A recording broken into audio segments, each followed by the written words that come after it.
machine.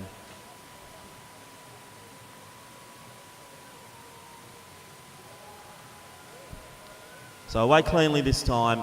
Bailey Morell on the inside. A little bit of a charge there. I can see Ethan Grills probably sitting 4th or 5th there in the pack. Cleanly over that first barrier, which is good to see because that was the danger point. Danger point number 2 now, water jump number 1. So there'll be plenty of splashing as this mob goes through. So they'll be trying to get clear space either side of that barrier. Lots of height there, a few going this way and that way. But fortunately, everyone's still on their feet as they come through water jump number 1.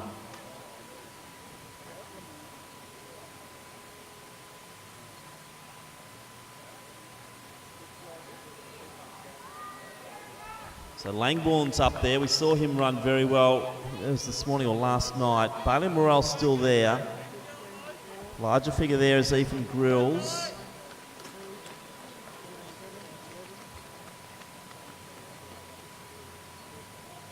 A little bit of a clear out here for that first pack of 3.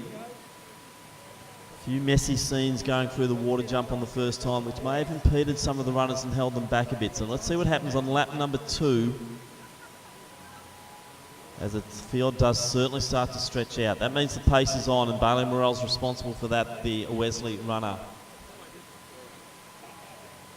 And we'll just go down to James Coleman for presentation for that previous steeple event.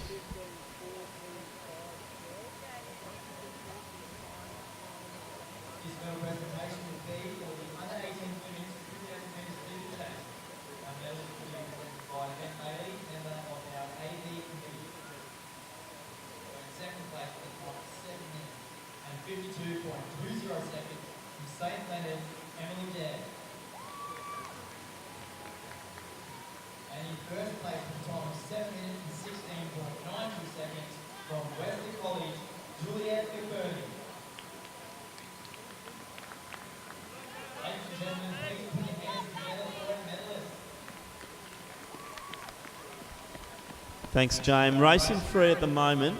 So still Morell, Grills and Langbourne. Then a gap back to Riley Lovick from Frankston. Archie Noakes from Northcote also there, but some to drift back and there's a few ready to pounce there in that next position. So technically, of those top 3, I'll probably give a 7 out of 10 to Bailey Morell. Maybe about the same for Grills, but Langbourne's got a bit of work to do over that water jump. He's only scoring about a 5 from me at the moment. Let's see if he can improve that as he gets around and gets into some level of a rhythm.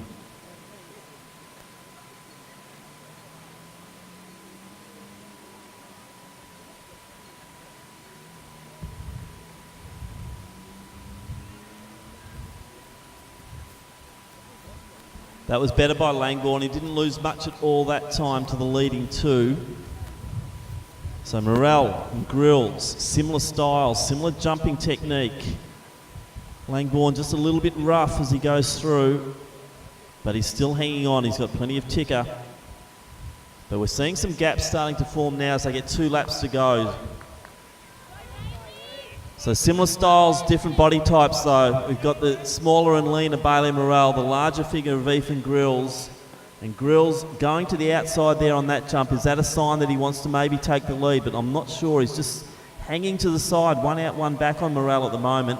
Gap now forming to Langbourne from Assumption, but he's still clearly in 3rd position.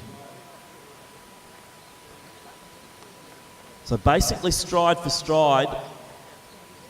Well, those Grills is 1 stride behind at the moment and quite happy to be there, I think. Morell's starting to try and stretch him, which is what he's got to do. You wouldn't want Ethan Grills on your shoulder 100 metres out.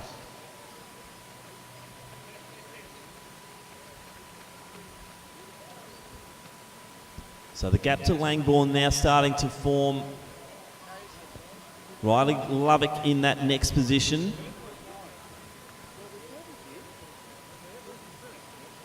And as we said, there's no advantage to either of these lead 2 as they go through the water. Both are very similar in their technique.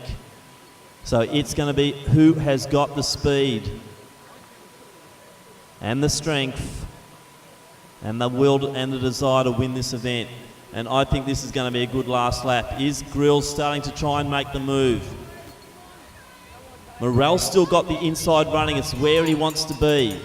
He's going to try and keep Grills to the outside as much as possible.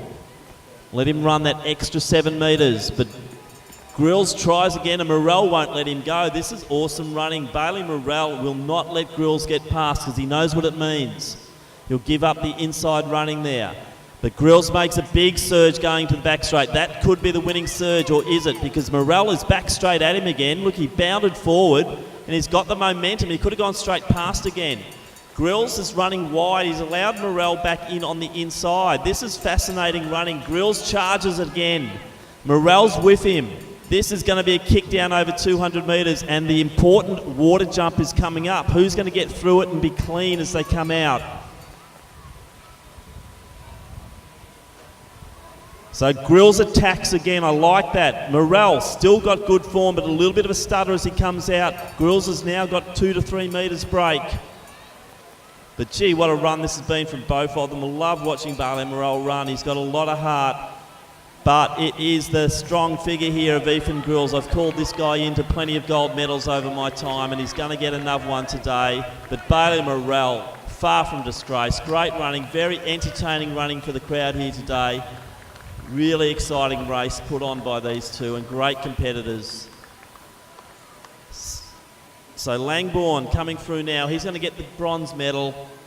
So good running from Mitchell Langbourne. He's had a bit of a big program, and look at those two shake hands. Langbourne straight up to them. Good camaraderie there. So Jordan Abbott, haven't called him all race, but he's going to come through to get fourth, just ahead there of Riley Lovick. But boy, we've got two very tired runners down there, and why not? Because that was one display of steeplechasing. Neither of them are fantastic through the barriers or through the water, but gee, that was good racing.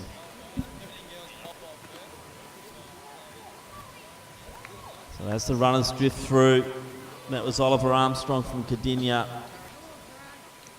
Looked like Oliver Pratt from Mornington just come through. Great to see Langbourne there, shaking everyone's hand as they come through. Great camaraderie here amongst the steeplechasers.